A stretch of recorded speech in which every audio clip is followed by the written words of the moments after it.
ഇന്ന് ഞാൻ ചക്കക്കുരുവിൻ്റെ ചിപ്സാണ് ഉണ്ടാക്കുന്നത്. കഴുകിയ ചക്കക്കുരു കുക്കറിലിടുക. ഒരു ഗ്ലാസ് വെള്ളവും ഒഴിച്ച് വേവിക്കുക. ഒരു വിസിൽ വന്നാൽ വാങ്ങി വയ്ക്കുക.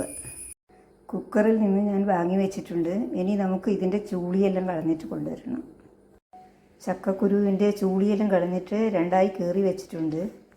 ഇനി നമുക്ക് ഇതിൽ വേണ്ടുന്ന മസാലകളെല്ലാം ചേർക്കാം. പാകത്തിന് ഉപ്പ്, 1/4 ടീസ്പൂൺ മഞ്ഞൾപ്പൊടി, 1 ടീസ്പൂൺ മുളക് പൊടി. ഇനി ഇത് നല്ലതുപോലെ യോജിപ്പിക്കുക. ചീനച്ചട്ടി അടുപ്പത്ത് വെച്ച ശേഷം എണ്ണ ഒഴിക്കുക. എണ്ണ നല്ലതുപോലെ ചൂടായാൽ ചക്കക്കുരു ഇതിലിടുക.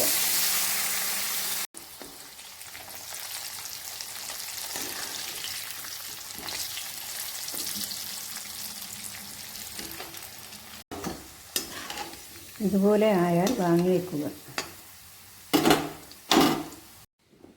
ബാക്കിയുള്ളതെല്ലാം ഇതേപോലെ വറുത്ത് കോരുക. ചക്കക്കുരു ചിപ്സ് റെഡിയായി. ചോറിൻ്റെ കൂടെയും ചായക്ക് കുറിക്കാനും നല്ലതാണ്. എല്ലാവരും സപ്പോർട്ട് ചെയ്യണം.